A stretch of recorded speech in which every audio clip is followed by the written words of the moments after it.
Good afternoon, everybody. My name is Rebecca Oxley. I am the librarian 3 at the Greenbelt branch, and welcome to another episode in our virtual series for teens, Up and Out, where we talk to leaders of our queer community and their allies. My pronouns are she and they, and I'm broadcasting live from the Fairmont Heights branch today. I'm here to welcome Reverend Elder Rob Vanzant.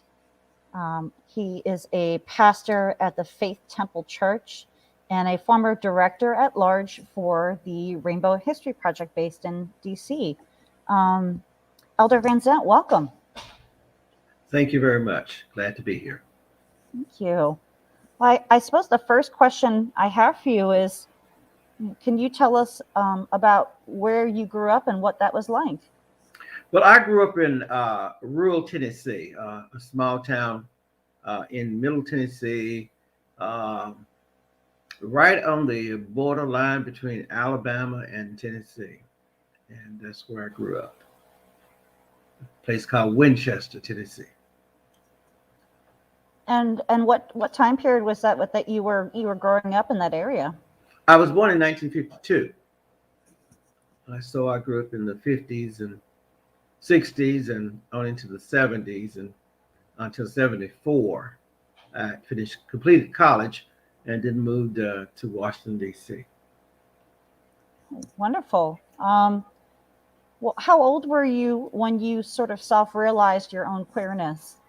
I don't really know about that or how to define that because at the time there was really nothing to let me know what that was. In fact, I still struggled with it once I moved to Washington and I was 21 because of there's something about queerness, especially at that time period, or in the South, and particularly in non-urban areas. You don't know what it is. You may feel different from some others, but you don't know. You can't put a label on it or call it anything. And if you have, in my case, from a very, very conservative religious background, to think of yourself as anything other than like everybody else, you ran the risk of even self damnation. So that was not something that I even thought of. I thought of it, but I didn't know how to define it. In fact, the definition did not come until adulthood. Once I moved to the city and grew and made some realizations. The first time I really realized that I had of my first realization of my queerness was when a friend told me that I was in love with this person who was a man and didn't know it. Wow. So it wasn't really until your 20s that you felt free to explore these things about yourself? Yes. I see. All right. Well, if I'm sharing with us your experience of coming out, was it a process? Did it happen all at once? No, it was. I knew that there was something different, and I knew that I had some same-sex interest, and so what I did was that I removed myself from the environment that I was in and moved to Washington, D.C., and then start the exploration of what that meant. Did you find DC in the mid-70s to be a welcoming place for gay men? I think that there were a lot of opportunities to discover. There were a lot of, this was the disco era. There were a lot of clubs and discos and places to go to fellowship and to meet people. And And if you stayed within your confines of those places, it was fairly welcoming. You had to be very careful not to invite danger into your life, as some did, and of course, some did not survive. Uh, uh, there were a lot of situations during that time that I'm aware of where people were, as they were exploring their sexualities, they were murdered. That's terrible to hear, that you have to watch friends perish. And you also lived in DC during the 1980s, during the AIDS epidemic. Um, can you tell some of our young viewers about what that experience was like for you? After having been here in Washington for, I guess, about the 80, by 1980, I'd been here about 6 years. And I had already noticed that there were a lot of situations where people were unattached or divorced from their families, estranged from their families. There were a lot of people who were homeless and just simply lost. Um, and so because I come from an environment where people would take people in, I had lots of housemates and lots of roommates for many years. And then as the 80s came into, as we got into the 80s, and in the early 80s, many of my associates and friends started getting sick. At the time, they didn't even know what to call it. But eventually, they did come up with a HIV/AIDS, uh, um, the gay disease, all these other words that were associated with it. And that, of course, exacerbated the need for taking people in, caring for people, um, visiting people. You would see someone, I often tell the story that you'd see someone 1 month and they were just lovely, beautiful people, beautiful. And a month or two later, they were sick and looking old and dying.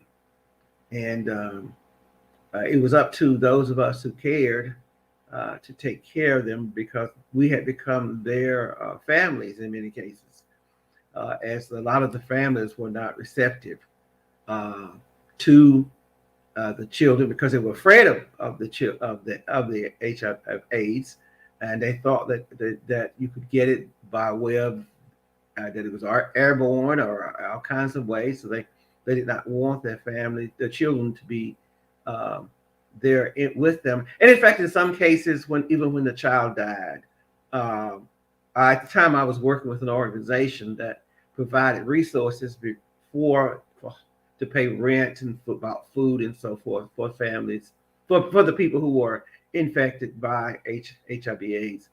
And sometimes the parents would come and identify their child and would say, "Yeah, that's who that is. Um, you do whatever you want to do with them," and would go on back. Sometimes the child, the individual, would be sent back home, and of course, they would never say that they died of AIDS. Uh, they would say they died of because no one ever dies of AIDS, anyway, because you died as a result of having HIV illness. So they would put whatever illness it is that they died of on the death certificate for fear that there would be the family would into some ostracization because of the fact that the child had died of that. And so some of the early numbers were sort of skewed a little bit because of uh, once the individual, I keep saying child, but once the individual, they were usually very young though. In most cases, most of the people I know, in the early years, they were less than 30 years old when they passed on, and so 30 or below, and so that was the case, and so we did what we could to be family to each other. At the time, there were not good medicines, and so it was almost a death warrant. You if you got it less than 2 years, you were dead. Uh, it depends on when it was that you realized that you had the illness. In fact, very often, some people still don't understand the difference between having HIV and having AIDS, uh, because for so long, by the time a person found out they were infected by HIV, they already had AIDS. And so, and there was no cure, no medicine. Still isn't a cure, but there were no good medicinal things out there to prolong life or to help. So that was it. It was a time in which uh, some of the younger people, I would say this, and then I'll move on. But some of the younger people um, uh, are now missing elders, because when I came through, there were a lot of elders around, but people who would now be their elders are people my age and so forth. There's not as many of us around as there were then, because a lot of us died. A lot of us died in the process. Thank you so much for sharing with that. That is really heartbreaking to hear. It's very unimaginable thinking about going through that time, and as you mentioned to me earlier, going to several funerals every month, just getting used to as your new normal. And then for myself, like, I was a queer youngster at the time, but I was watching things like the AIDS quote being laid down, and people standing up for um, the actual cause of death and for their loved ones, who were passing. Yes, in fact, as I said, often you going to be young yourself, and to often people, I would say this, people my age and older are used to seeing their cohorts pass away, but to be in your 20s and 30s and seeing your cohorts dying, and going to funerals 2 and 3 times a month, uh, is it's almost it's similar in many ways to the current epidemic that's going on, in that uh, you don't know who's going to die next, who's going to get sick next, and that kind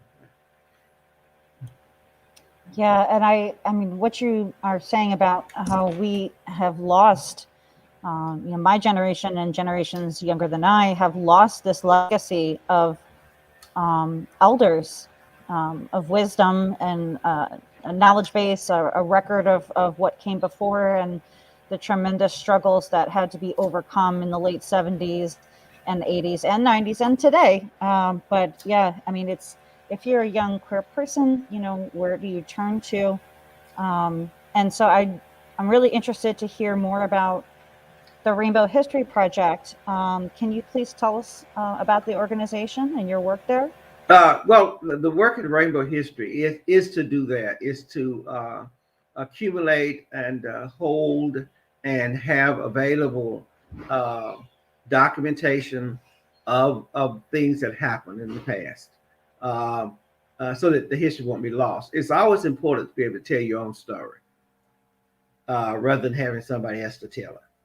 And so what this basically does, it allows for a group of people who are part of the history of the struggle to be able to tell their own story and to have it documented. And so there are documents, and there are people who have been part of this struggle for decades, the history for decades, and there's an acknowledgement and recognition of people who have done things, so that they people who in many cases would not have ever been recognized um, by the larger environment, by the larger society, as having made any great input, but they made a great input um, uh, uh, to a group of people um, who were ostracized and who were, marginalized. But there were some people who made great. Uh, and often at times they make these They did these things for fear, and that they themselves might be harmed, uh, and so forth. But it's good to remember who did what. Yeah, absolutely. I see that on your website, you talk about some of the things that your organization does is recognizing community pioneers, which I would have to think would involve greater knowledge of the accomplishments of Black and Brown queer folks in DC and elsewhere in our country, and also the accomplishments of trans and non-binary individuals who historically have been marginalized even within our own LGBTQ plus history. I see also that you do walking tours, offer walking tours of DC. Can you tell me more about that? I'm not as familiar with that part of the organization, but yeah, there are scheduled places. There are a lot of places in the that we put this. There are a lot of places in Washington D.C. that used to be queer spots that are no longer that way anymore because of industry and so forth. But I sometimes walk past places and point to younger people and say that used to be so and so. That was a bar that we went to, or that was a place where we congregated. All these things are important. Houses, certain safe places, houses where people live. Certain communities. Uh, there was like certain parts of the city, in particular. There were those parts of the city will seem to have been more safe spaces for queer people, and you'd find large numbers of queer people in those particular locations. Than in other places in the community that may have been a lot less safe to live and to function daily. Yeah, I just want to remind our young viewers that safety is a paramount concern. So whether it is living your truth, coming out to somebody, you always want to make sure that your safety is assured. And if you feel unsafe, to seek out help from organizations like the Rainbow History Project, the Trevor Project, and others, Casa Ruby, for support. And feel free to look at our resources for LGBTQ youth on our website at pgcmls.info/pride. Now, you, Reverend Elder, are a person of faith. How has faith played a role in your personal journey? Faith, I think at one point in the Bible it says faith is an anchor. It has kept me with good foundation, and it's kept me from being, um, has kept me from being drifting away. I look at life as on a sea of waves and thing, and you can just drift away if you don't have something to anchor yourself in, some belief system, something that you can say that you know, that you know, that you know. And so I have been I have found it very, very important for me to have something to believe in. And one of the things I also have learned is that if you don't believe in something, then you will believe in anything. And it's best to believe in something than to be fall for anything. So it's much better to have something that you uh, uh, believe to be true, um, and you have confidence in, so that you don't get caught up in all the many things that goes on in the world that we hear about and people talk about. Uh, I've been around a long time now, so it's to see things come and go. It tickles me in a way sometimes when I hear songs now, and at my age now, I've heard them 3 times, and I've heard them 3 times, and the same song in a different way, sung by somebody different, at least 3 times.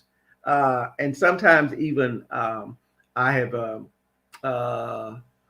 witnessed the next big hype. Somebody comes and everybody's all excited by this person and everything, and I says, "Well, wait a minute. I remember somebody else back in the '60s who sounded very much like that person, and I bet they listened to her or his old records, you know, or imitated their style because it's uh, not to say they're not good, but I could. It's good to be able to have some kind of reference. Yeah, absolutely. And connection to history is so important. I think that a lot of young LGBTQ folks and their allies might feel like they're blazing a trail all on their own. But just a reminder that queer activism has been pretty ramped up since the 60s and 70s, and certainly there queer people have been around for as long as human civilization has been around. And it's interesting that you kind of brought up entertainers and how their work sort of pays homage to the people who came before, and how they sort of remix and re-envision different concepts. Did you have a queer icon that you looked up to when you were a teen or in your 20s? No, I did not know of anybody who what um, would have been anybody who would be out, um, especially in the African American community.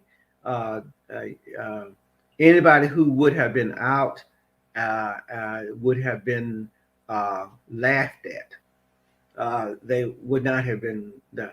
In many cases, in a few cases, I won't mention the names. Of course, they became wealthy, but they were known as the most recent queer. I had a teacher one time said that every so often there comes another queer. One of my teachers said that one time in class. Oh, that's just the next big queer. Every so often a big queer comes along, and so I didn't have any such people. As an adult, of course, uh, I've in my studies of African American history and stuff. Bayard Rustin was probably a very very important person in the civil rights movement. That is, uh, but I didn't know of him um, until I was well into my adulthood because no one ever mentioned him. Uh, uh, and if they had mentioned him, they would not have mentioned his queerness because that would have taken away from him in some kind of way. Just for our viewers who are not sure who Bayard Rustin is, Bayard Rustin is a trailblazer from the civil rights era who worked closely with Dr. Martin Luther King Jr. He also is the individual most responsible for organizing the famous March on Washington. And he was a sort of ambivalently queer person at a time where it was very dangerous to be a Black man and to be not hiding your queerness. And so if you'd like to learn more about him, we have a great resource called Biography in Context, where you can read all about the life of Bayard Rustin, people like James Baldwin and others. Yes, yes, yes. James Baldwin. I had read, of course, I was in my early adulthood before I was even introduced to um, um, um, James Baldwin, because where I was in rural Tennessee, he would have been too much. Would not been on the reading list in schools. Uh, but it was well into I was well into my 20s, and then I read I think most or all of his books. Uh, and so uh, it came later in my life. Younger African Americans now, of course, are introduced to him much early in their lives. But of course, if I had been introduced to him um, early on, uh, some would have not have been uh, so interested in Giovanni's room than it would have been Go Telling Them Out in some other book that would be less queer. So, uh, uh, Well, thank you. So, in terms of queer icons, who inspires you today? today, I'm not one to do that usually. If you are doing something um, that's important, I usually just I acknowledge that, but I don't have anyone in particular that I would hold up or to as say I have a hero or anything like that. I usually don't like to make people bigger than life, because usually what in my life experiences, when I make people bigger than life, I usually end up getting disappointed. So because they usually turn out to be very human. Yeah, they say never meet your idols, right? Right. Never meet your idols. They usually turn out to be very. So anybody who does it, whether they to help to advance and make better human life, whether they're queer or not queer, I usually am encouraged by them and support in any way I can. Thank you so much for sharing that with us. In your life, you have seen sweeping, unfortunately at a crawling pace, but huge changes in legislation concerning LGBTQ plus lives that has changed the socio-political landscape of where we live. How legislative changes influenced your life and the lives of your friends and loved ones? I think that probably um, the most important thing legislatively has been that, and you cannot, in most places, when you attack or kill a queer person, you cannot use reaction formation as a defense. And that in itself is I think is one of the most important things to me. Um, uh, that you cannot, in most places, that it says that LGBTQ plus people, that our lives are have value, and that you cannot just attack us for being who we are, and you cannot kill us because you don't like it. So I would probably say that is probably the most important to me. Certainly, yeah, certainly. Just the sacredness of your own bodily autonomy, Yes. um, it being recognized. So for younger viewers, something that the Reverend Elder and I both grew up with was something called the gay panicked events, which was that if somebody felt just threatened in any way by the fact that you were queer and alive and existing, they could murder you and claim that they didn't know you were gay and that they panicked. And that was actually an acceptable way literally get away with murder. Luckily, that's no longer the case. Um, Unfortunately, as we know, still in many countries around the world, it is illegal upon pain of death to be a queer person. Um, some of the things that I've seen that have been really wonderful changes since my childhood would certainly be marriage equality and the protection of rainbow families to grow and thrive just like anybody else. And then, although I'm not a military person, that was a very big part of my teenage years was don't ask, don't tell being so revolutionary. It's time now seems sort of like a slap in the face. And then to see our trans brothers and sisters and siblings rejected from the military, and then luckily with this new administration, re-welcomed back in and having their service recognized.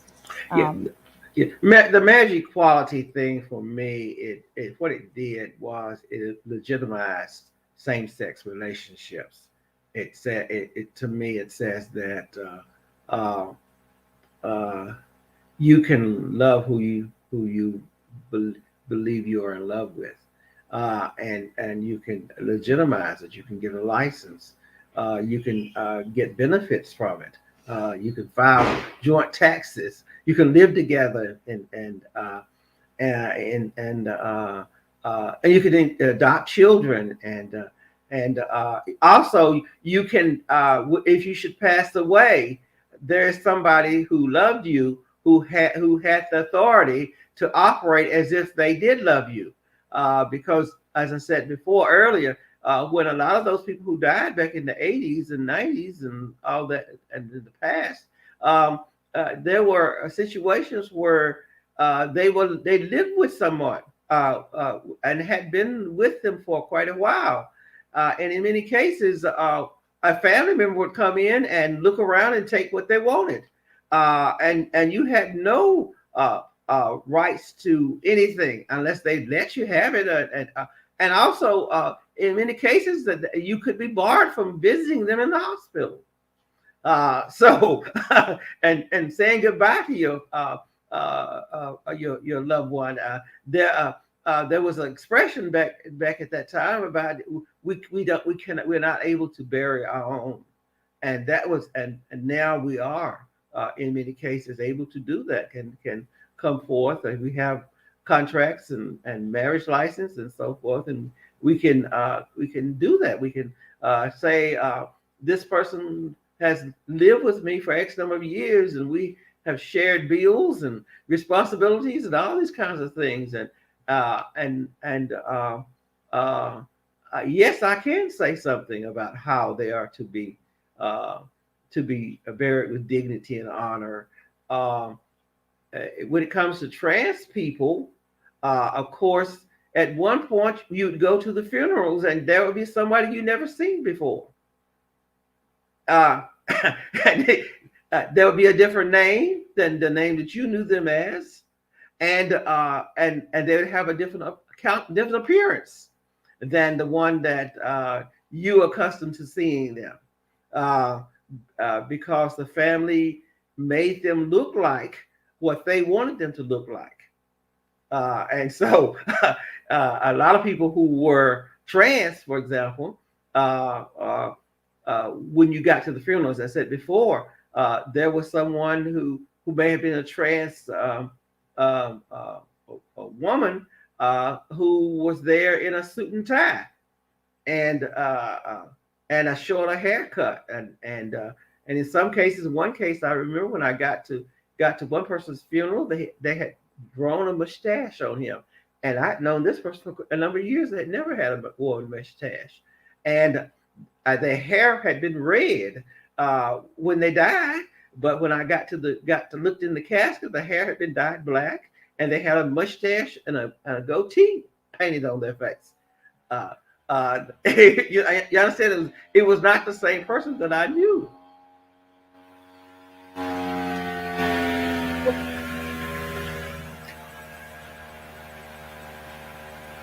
Sorry about that noise, folks. I'm not sure where that noise might be coming from. But yes, thank you very much. These are really powerful reminders of that queer rights are human rights, that these are basic human rights. So thank you so much for that. What are some of the most important issues that our queer elders are facing today? A lot getting old, just getting older, and in many cases, some who have been HIV positive for many years. Some have been HIV positive since the 80s, and not only that, are they dealing with that issue but they're also dealing with the fact that dealing with what is called old age diseases. Uh, your parts are not working as they used to work. Uh, and there's also the other things, the bigger things that are part of our society in general, which is where older people are not necessarily in our culture revered as it is in some other places. Um, Older people, we are youth oriented sort of society, and then there you are, an old queer person, and I've noticed that that is more so even in among males than even females, because many males have seen themselves in a similar role as women, and we know that that often women, as they got older, they no longer had the same value. Even in movies and in theater, and movies in particular, in public media, uh, uh, it is just now that they're starting to realize that women are older than 33 years old. And so, men, a lot of queer men, a lot of gay men are getting older, and uh,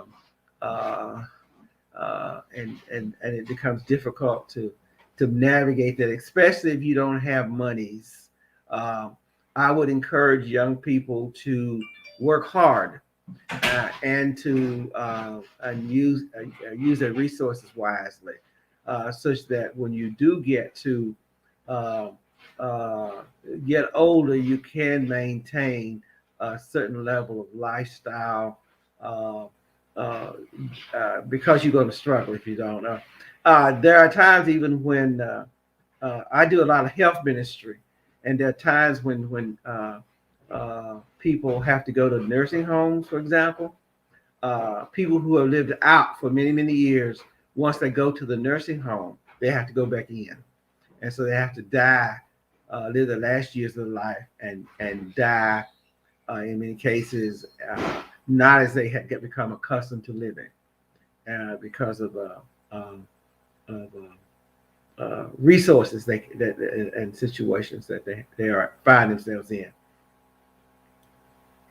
Thank you. That's wonderful advice, and also a good segue into my next sub question, which is, what organizations are there locally that are providing support for our queer elders in our community? Um, there's Mary's House for housing, Department of Aging. They don't discriminate either in the District of Columbia. They don't discriminate based on that, and I just don't can't think of others right now. But those who are associated with certain charities or certain churches, people do recognize aging and honoring their elders. In our community. But if I started naming some, I'll forget others, and I'd rather not, do that, because someone will say, "Oh, he didn't mention my organization." But there are such people out there that are of help to you. Wonderful. Thank you. And I want to ask you a positive question. What's the best thing about senior queer life for you? I don't have to go to work. Excellent. I don't have to go to work anymore. More, I can rest, um, and I've also had time to do some other things that I did not have time to do when I was going to work. I've since as I was about ready to retire, I went back to school and got another degree, and by this time next year, I have another degree. Wow, that's amazing. So are you going to be the Reverend Dr. Elder Michael Yes, Vanzant? yes. By this time next year, I should be. Uh, Congratulations in advance. That is so wonderful. I'm obviously you're living your best life and thriving, and that is so wonderful to see. yeah. Um, what kinds of things make you happy today? Um, um, what makes me happy today is to have some friends still around, and to have us have had a good life. That is important, and have fun memories. Um, Fun memories. Sometimes I sit here and I just think about a certain person or a certain situation or a certain time, and I just start laughing. Just the journey itself has been the journey has been good.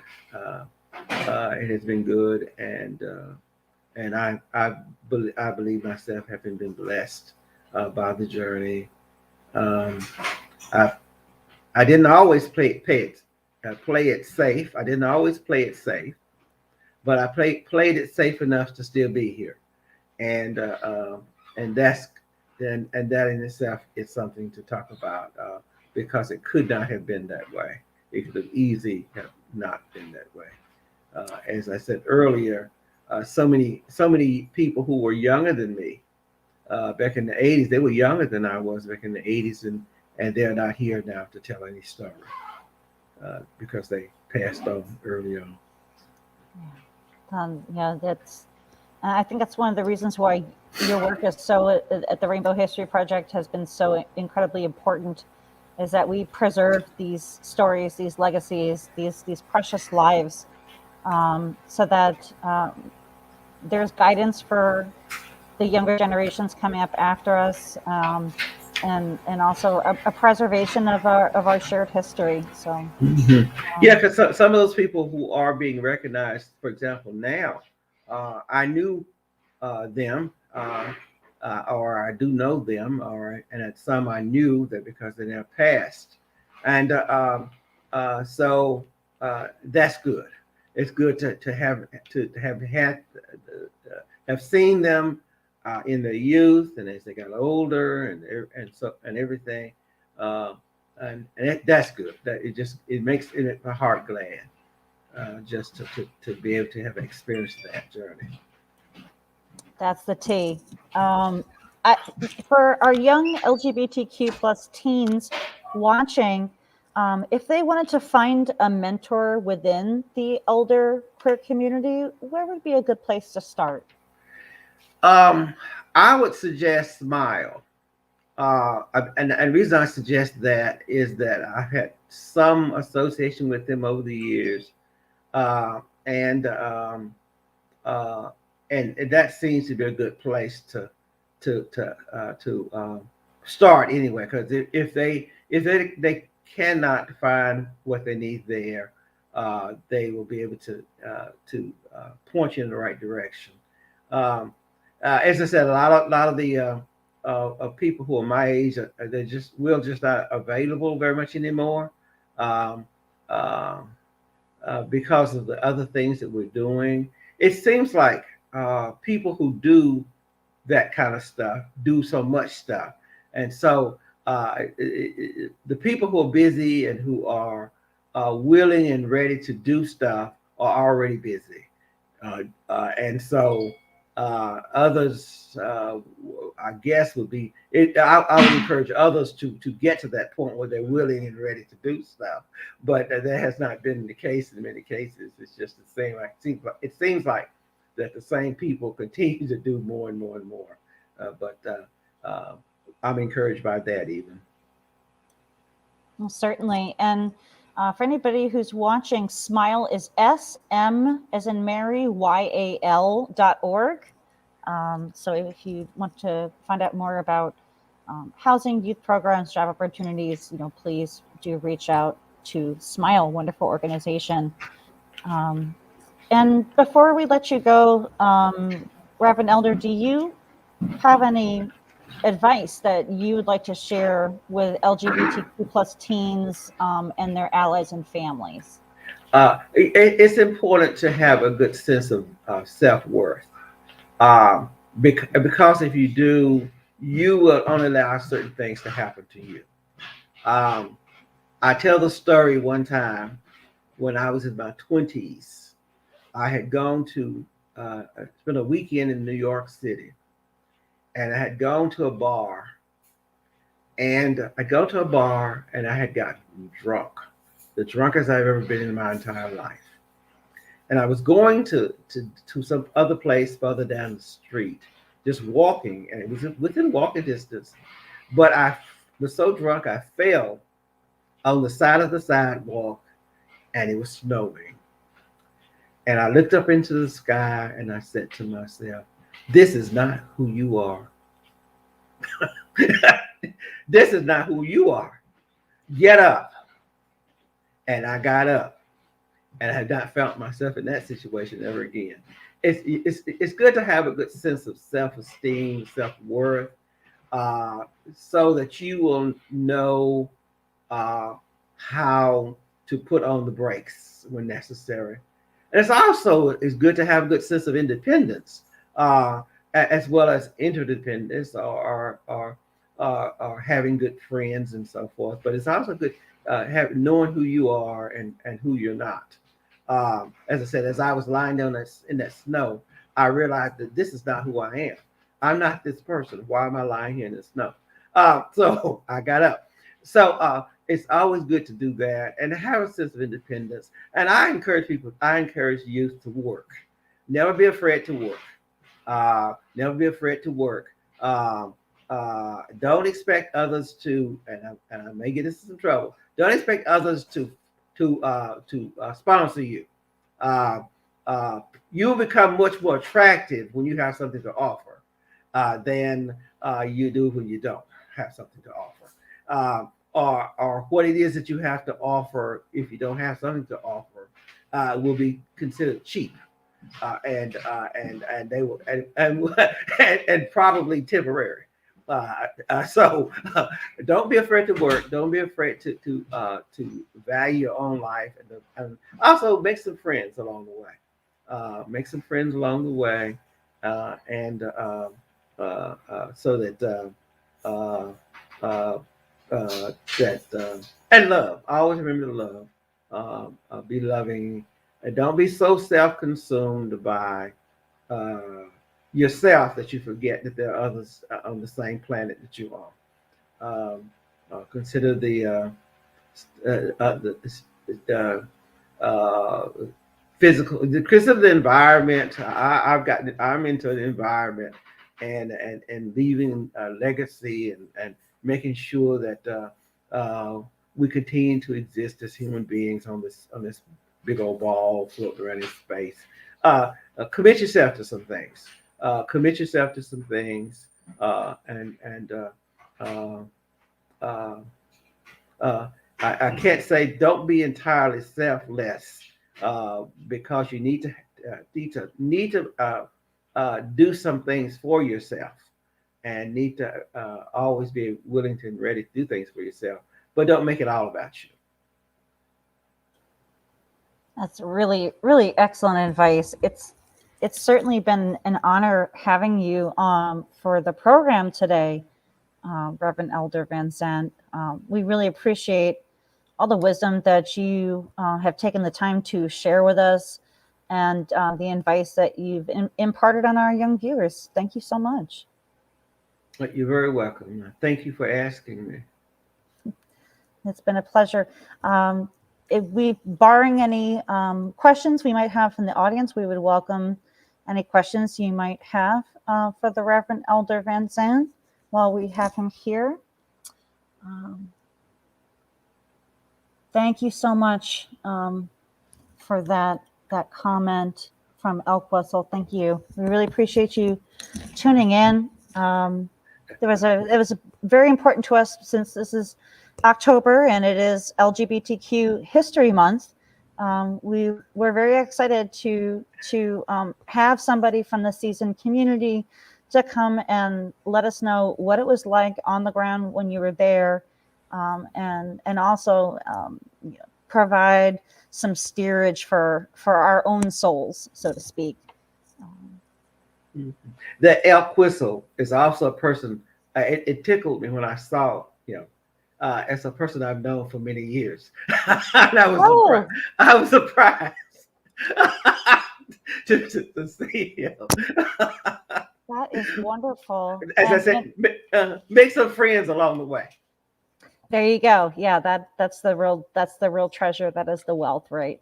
And for anybody who is interested in learning more about our queer elders, please do go to the Rainbow History Project.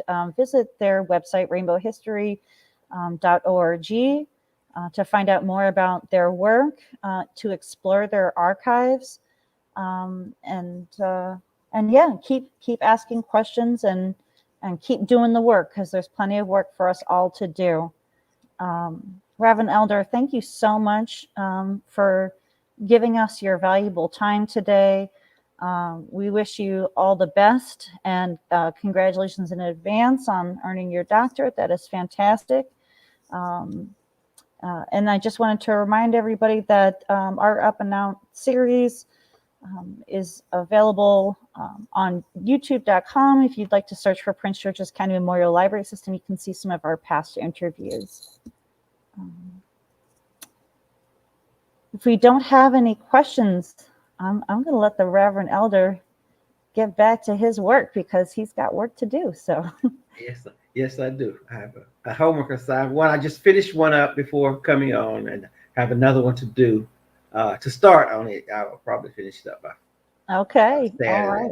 Well, thank you so much, and thank you so much to our viewers. Again, if you'd like to find out more resources about the library has for the LGBTQ plus community, please visit pgcmls.info/pride.